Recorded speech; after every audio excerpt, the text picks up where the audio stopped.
Allez, c'est parti. Bonjour. Bienvenue sur Question d'homme.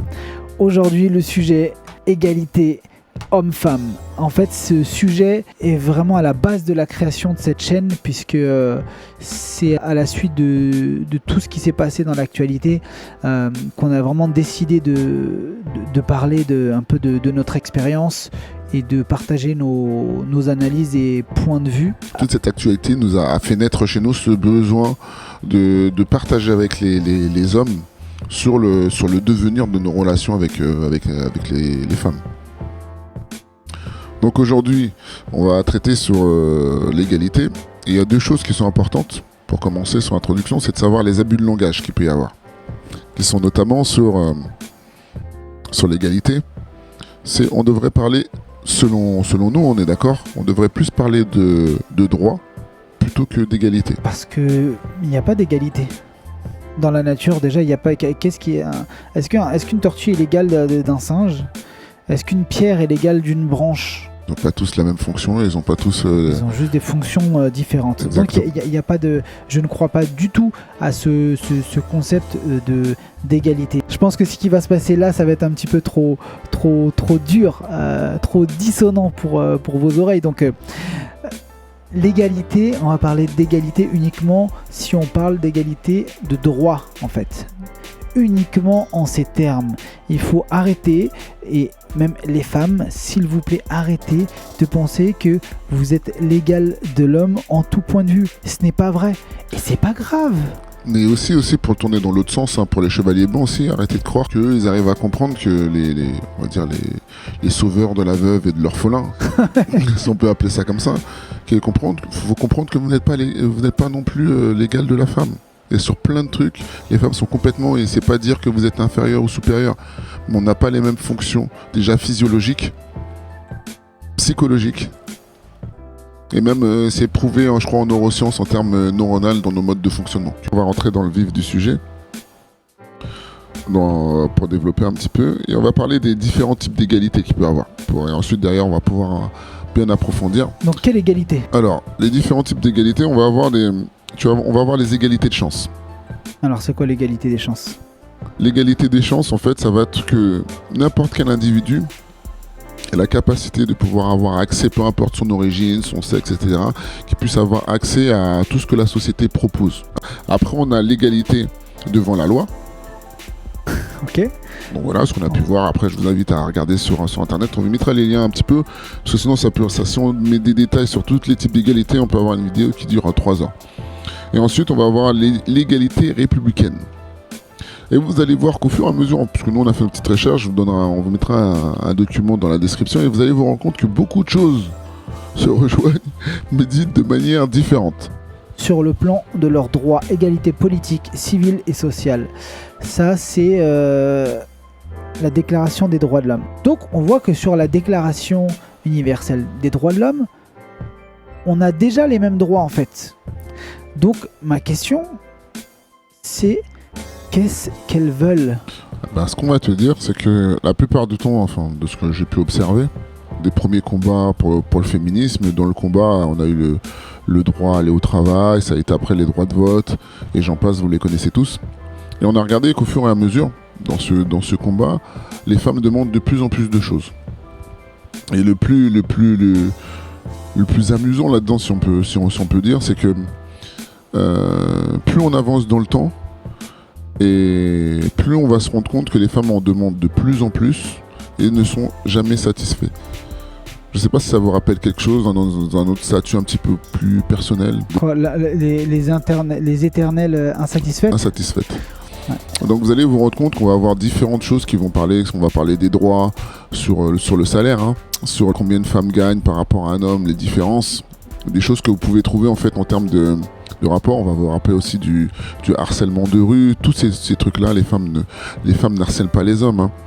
Mais c'est vrai que quand on va avoir une groupie qui va avoir la capacité d'arriver à atteindre la chambre d'un homme avec toutes les barrières, ce n'est pas du harcèlement. Mais bref, sur les droits, plus on va avancer, et plus on va se rendre que la femme en fait n'en a jamais assez, et que il y a beaucoup de choses sur lesquelles en fait elles sont avantagées, mais on n'en parle pas suffisamment. Mais par rapport à... Bon, il y a plusieurs légendes qui circulent, mais il y a toujours ce truc qui revient sur les salaires en fait. J'ai l'impression que moi c'est ce que j'entends le plus. Mais il y a Jordan Peterson, bon bah voilà, au moins ça nous positionne, hein. Nick Tao, ça nous positionne, voilà, quand ça s'est fait, qui donne un. Alors je sais plus exactement combien de facteurs différents. Alors il dit oui, il dit pas non, les femmes gagnent moins, c'est pas ce qu'il dit. Il dit oui, en effet, mais c'est multifactoriel en fait. Il y a pas. Elles ne gagnent pas moins que les hommes parce qu'elles sont des femmes. Elles gagnent moins parce qu'elles travaillent moins. Ouh là là, ça va commencer à trembler dans la... Voilà. Ah, ça pique, hein. Mais, je sais pas, imagine, toi, tu as une employée demain, d'accord ? Tu as une entreprise, tu as une employée, elle vient pas travailler. Tu vas quand même la payer ? Je pense qu'il y a peu de chance. Si un homme vient pas travailler, tu vas le payer ? Non plus. Voilà. C'est juste que les femmes sont plus absentes au travail que les hommes. Mais il y en a tout de même certaines qui vont avoir le culot, le toupet de te dire que ouais, mais c'est pas de leur faute, c'est pas de la faute de l'employeur. Mais je vous mets jeunes femmes qui sont susceptibles ou femmes tout court d'écouter ces vidéos puis dire qu'on est des misogynes ou je sais pas quoi, d'employer quelqu'un et puis d'avoir cette personne en fait, et peu importe le sexe, hein, ou même tout simplement que vous allez avoir une femme en fait qui va travailler pour vous, qui va avoir des problèmes pour respecter le nombre d'heures à effectuer, si vous allez quand même la payer parce que c'est une femme, parce qu'elle peut avoir certains problèmes, etc. Pour clore un petit peu cette parenthèse en termes d'égalité entre les hommes et les femmes, moi je voudrais venir vous parler en fait des avantages ou des inégalités que les hommes peuvent rencontrer par rapport aux femmes. Un truc qui va vous sembler basique, mais est-ce qu'on arrive à voir, si on met un chauffeur de bus qui va avoir le choix il va commencer à avancer, partir et qui va regarder dans son rétro, il va voir un homme qui est en train de courir pour essayer de le rattraper. Ouais, une fois mais chier d'avance, il y en a certains qui vont dire non, c'est pas vrai. Et d'ailleurs, vous allez voir une jeune fille en train de courir, plutôt mignonne, surtout si elle est mignonne. Pour qui il va s'arrêter ? Ouais, on va même pas le dire, on le sait déjà, voilà. On le sait déjà. On peut citer encore d'autres exemples où on est en infériorité, on va dire, si on était égaux avec elle, parce que quand on parle d'égalité, ça peut m'énerver parce qu'on sait que, après, c'est pas un drame. Mais lors d'un premier rendez-vous, un rendez-vous galant, hein, c'est pas un rendez-vous de société, et même en société, là, même quand on va arriver dans des centres professionnels, ou comment c'est vu par une femme si l'homme lors d'un rendez-vous ne paye pas ? En fait, malgré toutes les avancées en fait du féminisme, le fait qu'elles ont gagné tous leurs combats, et on peut que les féliciter en fait, parce que c'est bien quand t'as une idée, c'est bien d'aller au bout. Mais il y a des habitudes qui ont la vie dure en fait. Par exemple, moi ça y est, j'ai arrêté avec la galanterie, par exemple. Mais ça, faut que ça disparaisse. Puisqu'on est censé être égaux, pourquoi alors tu peux avoir maintenant de la gentillesse, si quelqu'un, tu passes, tu peux tenir la porte, mais que ce soit un homme ou une femme. Si tu as envie d'être gentil, si juste tu t'en bats les steaks, ne le fais pas, ouvre pas, laisse-la pas passer en premier. Je me rappelle, juste une petite anecdote, samedi dernier j'étais au resto et j'ai été surpris à chaque fois parce que malgré toutes ces avancées, la serveuse constamment, elle venait toujours servir, desservir, donner la carte en premier à ma meuf.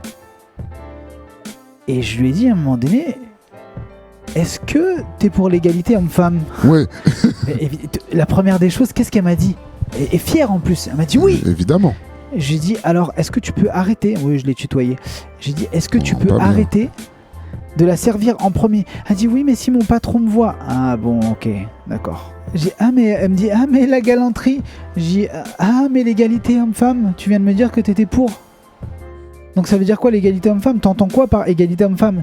En fait, je pense que dans l'inconscient en fait des femmes et puis des chevaliers blancs, égalité en fait ça veut pas dire égalité.